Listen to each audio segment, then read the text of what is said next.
Hello students, कैसे हैं आप लोग। मैं उम्मीद करता हूँ आप अच्छे होंगे और आपकी पढ़ाई भी ठीक ठाक चल रही होगी। लास्ट लेक्चर में हमने क्वांटम संख्या के बारे में डिस्कस किया था, क्वांटम नंबर के बारे में डिस्कस किया था।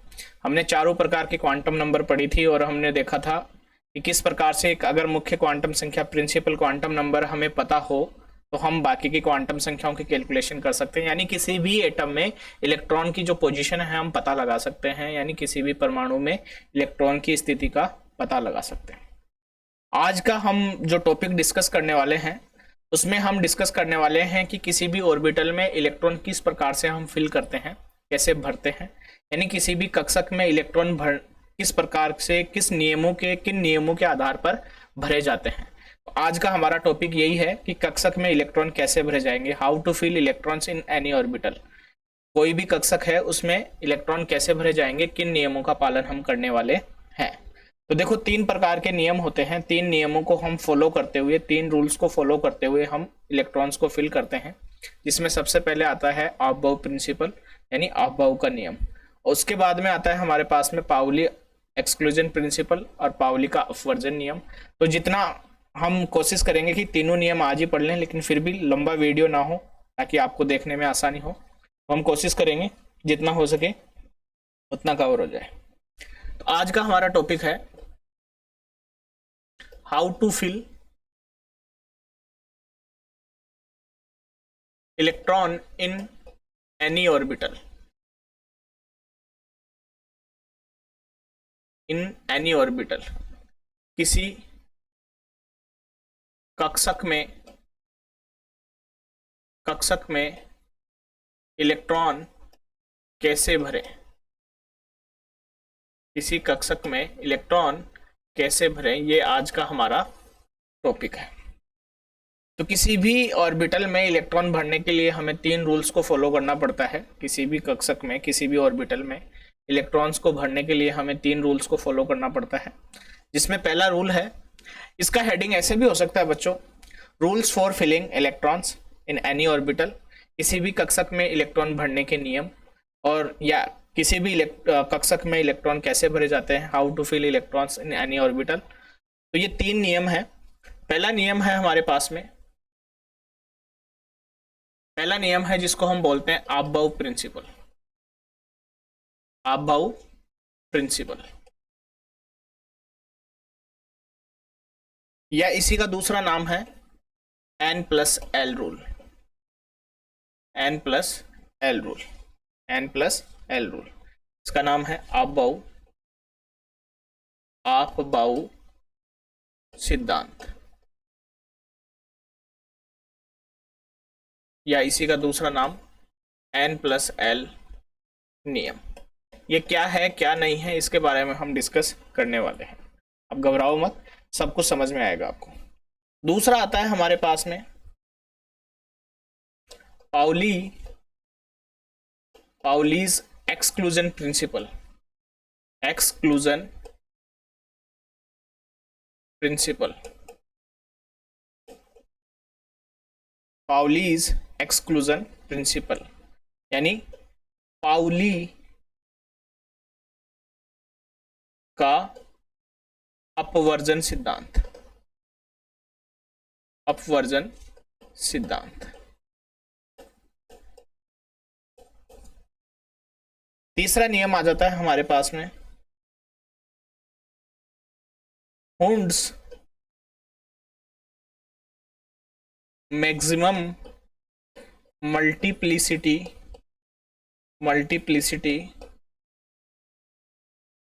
Principal. Hund's maximum multiplicity principle, Hund का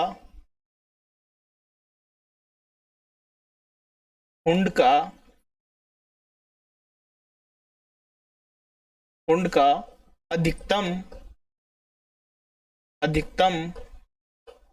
चक्रण का नियम, अधिकतम चक्रण का नियम।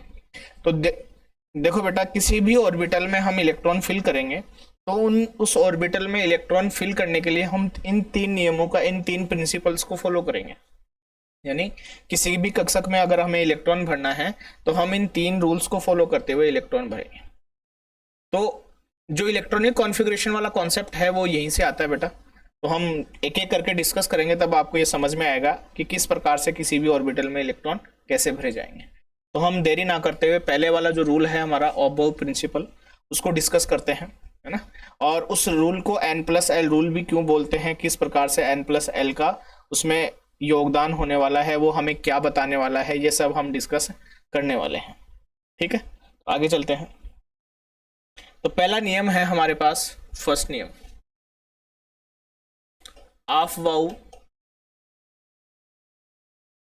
का नियम, अफबाउ प्रिंसिपल या अफबाउ का नियम,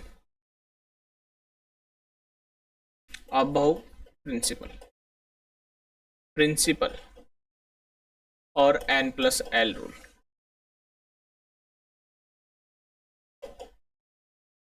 अफबाउ का नियम, ठीक है। तो देखो ये क्या बताता है, ये बताता है कि किसी भी ऑर्बिटल में, किसी भी कक्षक में इलेक्ट्रॉन भरे जाएंगे तो वो ऊर्जा के बढ़ते हुए क्रम में, यानी increasing order of energy, electrons will be filled in any orbital on increasing order of energy, यानी सबसे कम ऊर्जा वाले ऑर्बिटल में पहले इलेक्ट्रॉन भरा जाएगा, यानी ऊर्जा के बढ़ते हुए क्रम में इलेक्ट्रॉन भरे जाएंगे। या सीधी सीधी मोटी मोटी बात यह है कि सबसे कम ऊर्जा वाले में पहले भरा जाएगा, फिर उससे ज्यादा वाले में, फिर उससे ज्यादा वाले में, फिर उससे ज्यादा वाले में, यानी ऊर्जा के बढ़ते हुए क्रम में, एनर्जी के इंक्रीजिंग ऑर्डर में हम इलेक्ट्रॉन को फिल करेंगे। तो ये एनर्जी कैसे पता चलेगी हमें, तो उसके लिए भी हम बात करने वाले हैं। तो ये बताता है हमें electrons will be filled in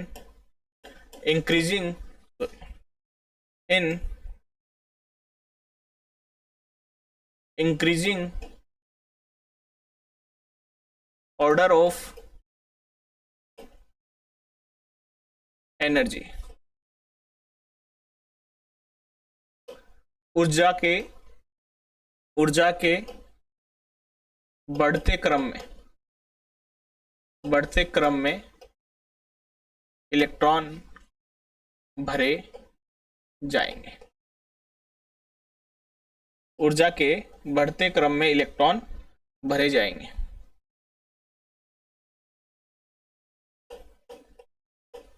इसका मोटा मोटा मतलब यही है, सबसे कम ऊर्जा वाले कक्षक में ऑर्बिटल में पहले इलेक्ट्रॉन भरा जाएगा। अब मुद्दा यह आता है कि हमने बोल तो दिया कि एनर्जी के इंक्रीजिंग ऑर्डर में, ऊर्जा के बढ़ते क्रम में भरे जाएंगे, लेकिन इस ऊर्जा का पता कैसे लगेगा कि ऊर्जा कम है कि ज्यादा है कि नहीं है।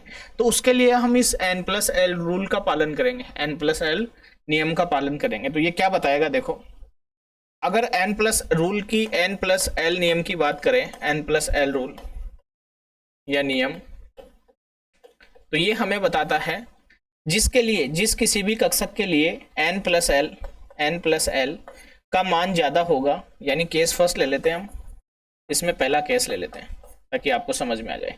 n+l का मान ज्यादा होगा तो उसकी ऊर्जा भी ज्यादा होगी, उसकी एनर्जी भी ज्यादा होगी।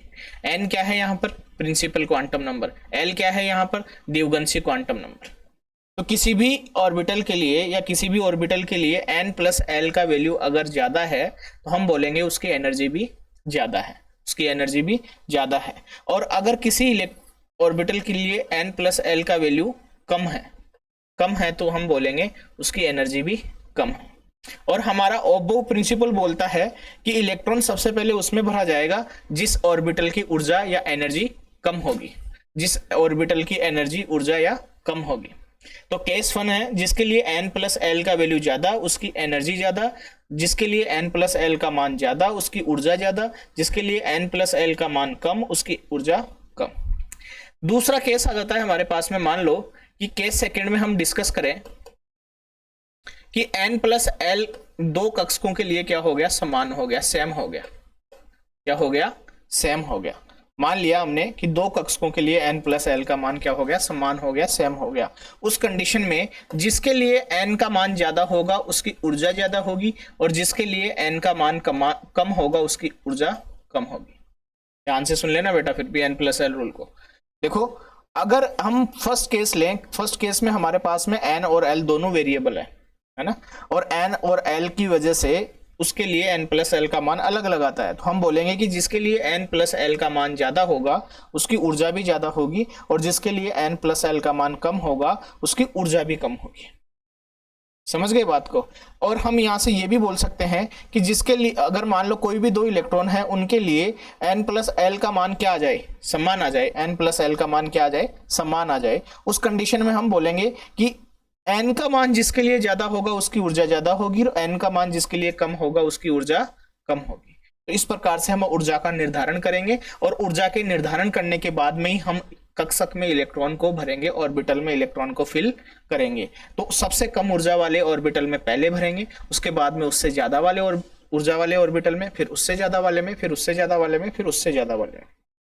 तो मैं उम्मीद करता हूं आपको ये प्रिंसिपल समझ में आया होगा। n प्लस एल रूल भी यही है, ये हमें ऊर्जा के बारे में, एनर्जी के बारे में बताता है। तो देखो आगे चले। देखो बेटा, हमने क्वांटम नंबर में डिस्कस किया था, एक चीज मैं आपको बता देता हूं। क्वांटम नंबर में डिस्कस किया था हमने कि n बराबर, अगर n बराबर 1 है हमारे पास में तो उसमें s सबसेल है। अगर n बराबर 2 है हमारे पास में तो उसमें s और p सबसेल है। अगर n बराबर 3 है हमारे पास में तो उसमें s और p और d है। अगर n बराबर 4 है हमारे पास में तो उसमें s p d है। अब देखो एस एस सब में है, पी पी इन तीनों में है, डी डी इन तीनों में है। तो हमें कैसे पता चलेगा किसी भी परमाणु में, किसी भी एटम में, कि ये एस कौन से सेल वाला है, यानी कौन से कोष वाला है। तो ये अगर हमें पता करना है कि ये एस काम में आ रहा है तो इसके आगे ये नंबर लगाना पड़ेगा। तो हम इसको ऐसे लिख सकते हैं 1s, इसको लिख सकते हैं 2s 2p, इसको लिख सकते हैं हम 3s 3p 3d, इसको लिख सकते हैं हम 4s 4p 4d, इसमें 3D।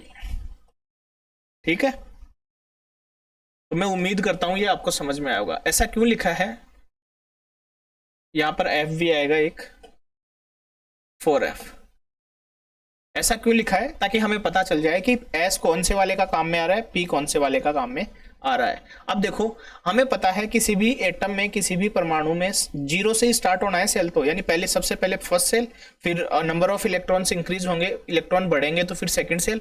यानी ऐसे बोल सकते हैं ये हमारा न्यूक्लियस, ये फर्स्ट सेकंड थर्ड। तो न्यूक्लियस से ये वाला पहले आएगा, फिर ये आएगा, फिर ये आएगा। तो हमें ये पता है कि अगर मान लो हमें इलेक्ट्रॉन्स का अरेंजमेंट करना हो तो हमें सबसे पहले इलेक्ट्रॉन भरने पड़ेंगे किसमें, 1s में, फिर 2s में, फिर 2p में, फिर 3s में, फिर 3p में, 3d में, फिर 4s में, 4p में, 4s 4p 4d और 4f में। इस प्रकार से ये ऑर्डर चलेगा। तो अब इन सब के लिए हम n प्लस एल का वैल्यू कैलकुलेट करेंगे अगली स्लाइड में। मैं उम्मीद करता हूं आपको ये समझ में आया होगा, और ऐसा आप लोगों ने देखा भी होगा। इसी को बोलते हैं हम इलेक्ट्रॉनिक कॉन्फ़िगरेशन, इलेक्ट्रॉनिक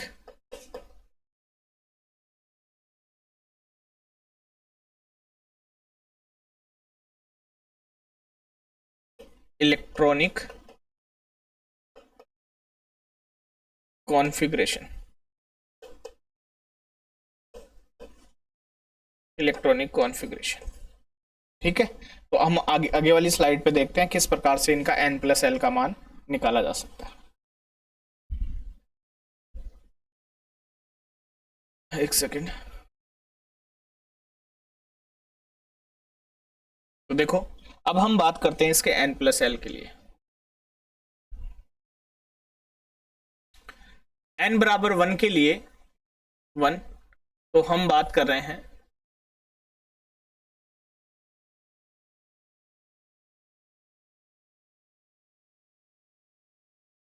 n, और ये है हमारे पास में l, और ये n प्लस एल। ठीक है, n बराबर 1 की बात करें तो l बराबर क्या आएगा, 0। तो n प्लस एल कितना हो जाएगा, 1 प्लस 0 यानी 1।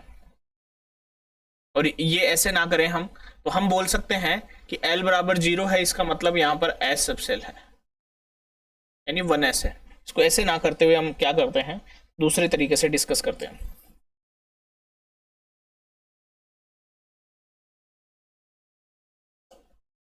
देखो ऐसे डिस्कस कर लेते हैं। अभी हमने लिखा है 1s 1s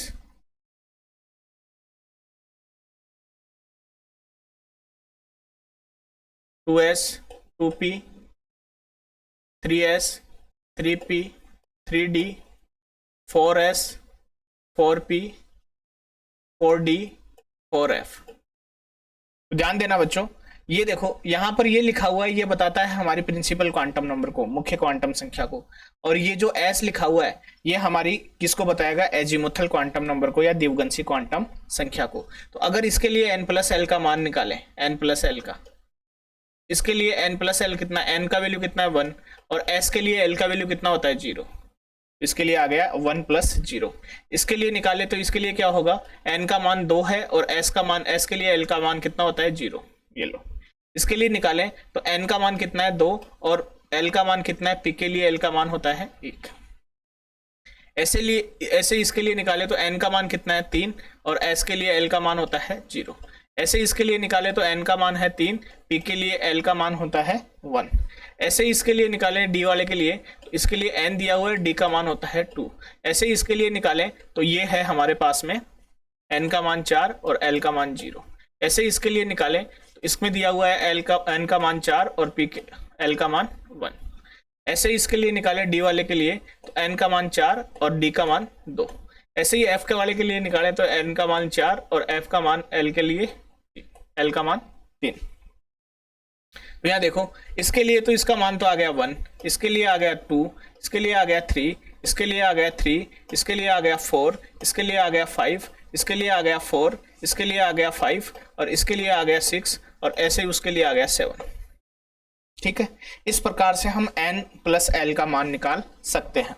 तो देखो हमने बोला है कि आप वो प्रिंसिपल क्या बोलता है, सबसे पहले इलेक्ट्रॉन उसमें भरा जाएगा जिसकी ऊर्जा यानी एनर्जी का वैल्यू कम है, ऊर्जा का मान कम है, और ऊर्जा का निर्धारण करेंगे हम n+l नियम से, यानी जिसके लिए n+l का मान कम उसकी ऊर्जा कम, जिसके लिए n+l का मान ज्यादा उसकी ऊर्जा ज्यादा। तो और इलेक्ट्रॉन सबसे पहले उसमें भरा जाएगा जिसकी ऊर्जा कम है।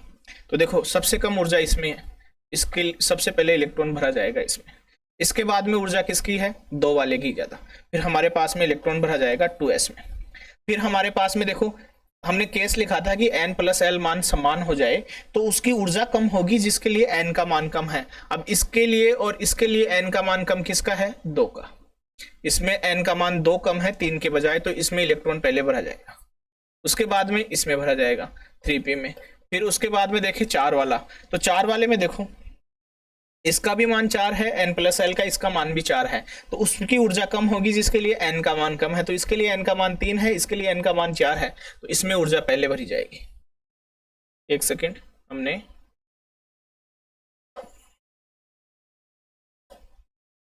(3s 3p) उसके बाद में 4s में भरा जाएगा इलेक्ट्रॉन, फिर भरा जाएगा 4s में, और फिर भरा जाएगा 3d में, फिर भरा जाएगा 3d का, देखो 3d देखें अपन, ये रहा 3d 5, और फिर भरा जाएगा अपने पास में 4p में।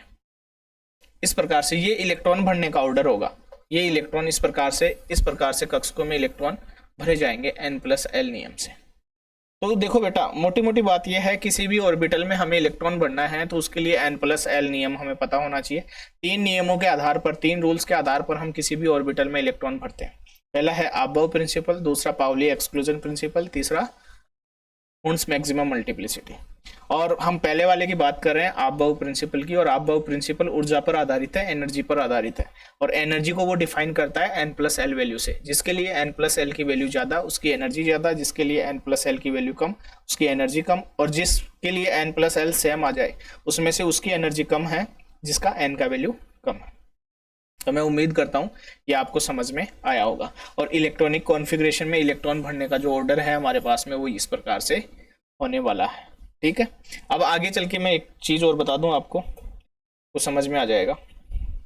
जैसे फॉर एग्जांपल हम बात करते हैं n के लिए, n बराबर 1 हो जाए और l बराबर 0, l बराबर 1, l बराबर 2, l बराबर 3, l बराबर 4 और l बराबर 5 हो जाए। ठीक है, तो हमने बात करी है कि n बराबर 1 में तो l बराबर 0 ही होता है, तो यहां पर तो प्रेजेंट होगा कौन, 1s। ऐसे ही हम बात करें n बराबर 2 में, n बराबर 2 में s भी प्रेजेंट होता है और l भी प्रेजेंट होता है, यानी l बराबर 0 भी होगा और l बराबर 1 भी होगा, तो यहां पर होगा 2s और 2p। ऐसे ही हम बात करें n बराबर 3 की, तो n बराबर 3 में s भी होगा, p भी होगा और d भी होगा, तो 3s 3p और l बराबर 2 यानी 3d भी होगा। ऐसे ही बात करें हम n बराबर 4 में, तो n बराबर 4 में s p d f भी होगा, तो 4s भी होगा, 4p भी होगा, 4d भी होगा और 4f भी होगा। समझ गए बात को। n बराबर 5 की बात करें, n बराबर 5 की बात करें तो n बराबर 5 में l का मान 0 भी होगा, 1 भी होगा, 2 भी होगा, 3 भी होगा और 5 भी होगा, सॉरी 4 भी होगा, तो ये 5s भी होगा, 5p भी होगा और 5d भी होगा, 5f भी होगा और आगे बात करें तो 5g भी हो जाएगा। ऐसे ही अगर हम बात करें n बराबर 6 की, n बराबर 6 की, n बराबर 6 के लिए l का मान 5 तक जाएगा, तो हम 5 तक इसको कंसिडर कर लेते हैं, यानी 6s भी होगा, 6p भी होगा, 6d भी होगा और 6f भी होगा, 6g भी होगा और 6h भी होगा। अब इन सब के लिए हम निकालते हैं n प्लस l का वैल्यू। अगर n प्लस l का वैल्यू निकालें तो इसके लिए n का मान कितना है 1, l का मान है 0, तो इसके लिए n प्लस l आ गया 1। ठीक है, ये हम कैलकुलेट भी कर चुके हैं। ऐसे ही अगर इसके लिए वैल्यू निकालें तो इसके लिए आएगा 2 और इसके लिए आ जाएगा 3, 2 प्लस 1, n का मान 2 और l का वैल्यू कितना है 1, तो n प्लस l यानी 2 प्लस 1 यानी 3। इसके लिए निकालें तो इसका 3 आ जाएगा और इसका आ जाएगा 4 और इसका आ जाएगा 5। कैसे देखो, n का वैल्यू 3 और p का वैल्यू 1 तो 4 हो गया, n का वैल्यू 3, p का वैल्यू 2 तो हो गया 5। ऐसे इसके लिए निकाले तो इसके लिए हो जाएगा 4 और ये हो जाएगा 5 और ये हो जाएगा, या ऐसे समझ लो हम इसको दूसरा कलर यूज कर लेते हैं।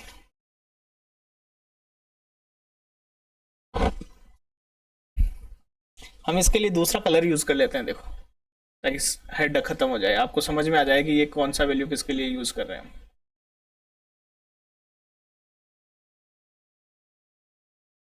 है ना,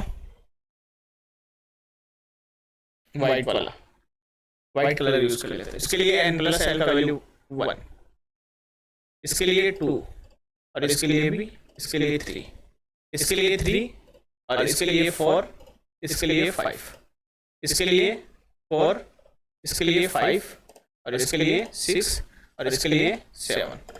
4 प्लस 3 यानी 7। एंड f के लिए l का वैल्यू कितना 3 और 4 n दिया हुआ है। इसके लिए निकाले तो देखो 5, n का वैल्यू 5, s के लिए l का वैल्यू 0। इसके लिए निकाले तो, इसके लिए निकाले तो देखो l का n का वैल्यू 5, p के लिए 1, ये तो 6, इसके लिए 7, इसके लिए 8, इसके लिए 9।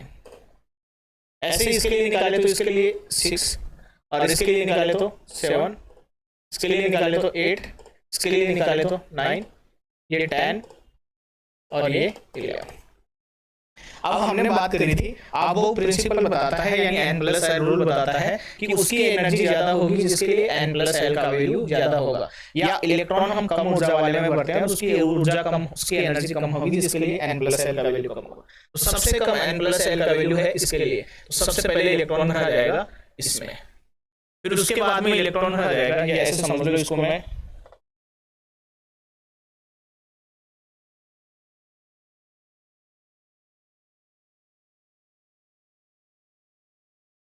मिटा के दोबारा लिख देता हूं।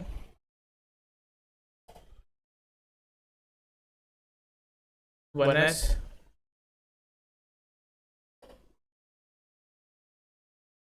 वन, और इसके लिए अब कलर यूज कर लेते हैं हम, कोई भी डार्क तो क्या लाइट सा कर लेते हैं, ये वाला यूज कर लेते हैं। ठीक है, तो सबसे कम n प्लस l का वैल्यू है इसका, सबसे पहले इलेक्ट्रॉन भरा जाएगा इसमें। फिर हम बात करें उसके बाद में n प्लस l का वैल्यू 2 है ज्यादा, तो फिर इसमें इलेक्ट्रॉन भरे जाएंगे इसमें।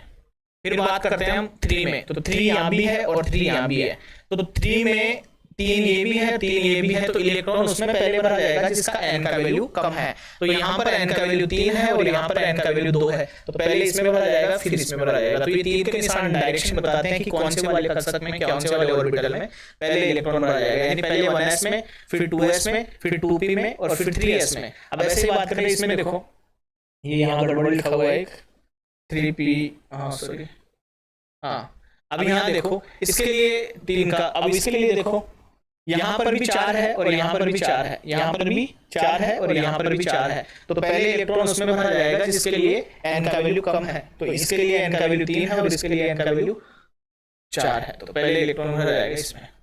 फिर बात करें यहाँ देखो ये आ गया हमारे पास में, अब इसके लिए n+l 5 है, इसके लिए भी n+l 5 है और इसके लिए भी n+l 5 है, तो इलेक्ट्रॉन पहले उसमें भरा जाएगा जिसके लिए n का मान कम है। इसके लिए n का मान 5 है, इसके लिए n का मान 4 है, इसके लिए n का मान 3 है, तो इलेक्ट्रॉन पहले भरा जाएगा इसमें इस प्रकार से, पहले 3d में, फिर 4s 4p में और फिर 5s में। ऐसे ही हम बात करें इसके लिए n+l का मान कितना है, 6 है, इसके लिए भी 6 है और इसके लिए भी 6 है, तो हमारा इलेक्ट्रॉन भरा जाएगा इस प्रकार से पहले। ऐसे ही हम बात करें तो इसमें भरा जाएगा या इसमें, तो ये 7 वाले का ऑर्डर ये हो जाएगा। ऐसे ही बात करें तो 8 वाले का ऑर्डर हो जाएगा हमारे पास में ये वाला। ऐसे ही बात करें तो 9 वाले का, तो ये डायरेक्शन है हमारे पास में इलेक्ट्रॉन भरने की। तो हम बोल सकते हैं कि पहले इलेक्ट्रॉन भरा जाएगा इसमें, इसकी ऊर्जा सबसे कम है, एनर्जी सबसे कम है, फिर भरा जाएगा इसमें, फिर भरा जाएगा इसमें, फिर भरा जाएगा इसमें, फिर भरा जाएगा इसमें, फिर इसमें, यानी 1s में, फिर 2s में, फिर 2p में, फिर 3s में, फिर 3p में, फिर 4s में, फिर 3d में, फिर 4p में, फिर 5s में, फिर 4d में, फिर 5p में, फिर 6s में, फिर भरा जाएगा 4f में, फिर भरा जाएगा 5d में, फिर भरा जाएगा 6p में, फिर 5f में, फिर ऐसे चलता जाएगा ये आगे तक। लेकिन हमारे मैक्सिमम यहाँ तक काम आने वाला है, घबराने वाली जरूरत नहीं। तो मैं उम्मीद करता हूँ आपको ये समझ में आया होगा कि आबो प्रिंसिपल किस प्रकार से काम करता है, आबो प्रिंसिपल किस प्रकार से काम करता है, यह आपको अच्छे से समझ में आ गया। तो किसी भी ऑर्बिटल में इलेक्ट्रॉन भरने के 3 रूल, जिसमें से पहला है aufbau principle, Pauli's exclusion principle second है और हर्ट्ज मैक्सिमम मल्टीप्लिसिटी थर्ड है। तो आज हमने पहला रूल डिस्कस किया है आबो प्रिंसिपल। आबो प्रिंसिपल, एक चीज और मैं बता दूं आपको, और आबो प्रिंसिपल ये बताता है कि एनर्जी सबसे लोवेस्ट वाली एनर्जी वाले में इलेक्ट्रॉन पहले भरा जाएगा और n+l से हम एनर्जी निकाल सकते हैं। एक चीज और डिस्कस करें हम, देखो अगर हमारे पास में 1 इलेक्ट्रॉन स्पीसीज है, 1 इलेक्ट्रॉन स्पीसीज यानी एक इलेक्ट्रॉन प्रजाति अगर हमारे पास में है, एक इलेक्ट्रॉन प्रजाति अगर हमारे पास में है, तो उसकी जो एनर्जी है, उसकी जो ऊर्जा है, उसकी जो ऊर्जा है वो केवल और केवल किस पर निर्भर करेगी, n पर निर्भर करेगी। किस पर निर्भर करेगी, डिपेंड्स ऑन n, केवल किस पर डिपेंड करेगी, n पे डिपेंड करेगी। n का मान जितना कम होगा उसकी एनर्जी उतनी कम होगी, n का मान जितना ज्यादा होगा उसकी एनर्जी उतनी ज्यादा होगी। जैसे फॉर एग्जांपल है हमारे पास में हाइड्रोजन में 1 इलेक्ट्रॉन है, हीलियम प्लस है, इसमें 1 इलेक्ट्रॉन है, और हम बात करें Li2+, इसमें कितने इलेक्ट्रॉन है, 1 इलेक्ट्रॉन। तो जितनी भी 1 इलेक्ट्रॉन स्पीसीज है, यानी जिनके पास में 1 ही इलेक्ट्रॉन है, उनकी जो एनर्जी है वो केवल और केवल मुख्य क्वांटम संख्या, यह है principal quantum number. Principal quantum number यानी मुख्य क्वांटम संख्या पर निर्भर करेगी। क्वांटम नंबर मुख्य क्वांटम संख्या पर निर्भर करेगी। ठीक है, तो मैं उम्मीद करता हूं आबो प्रिंसिपल आपको समझ में आया होगा। यहां से एक लाइन लिख सकते हो आप, 1 electron species, energy of 1 electron species depends on only principal quantum number. एक इलेक्ट्रॉन प्रजाति की ऊर्जा जो है वो केवल मुख्य क्वांटम संख्या पर निर्भर करती है, और n का मान कम ऊर्जा कम, n का मान ज्यादा ऊर्जा ज्यादा, ऐसे बोल सकते हैं। ठीक है, और मैं उम्मीद करता हूं बच्चों आपको ये आबो प्रिंसिपल समझ में आया होगा, है ना। इसको अगर आपको समझ में नहीं आए तो इस वीडियो को बार-बार देखना, 1-2 बार देख लोगे तो आपको अच्छे से क्लियर हो जाएगा। उसके बाद में हम सेकंड रूल जो है आबो प्रिंसिपल वो डिस्कस करेंगे। आज इतना ही करते हैं बच्चों, थैंक यू, धन्यवाद।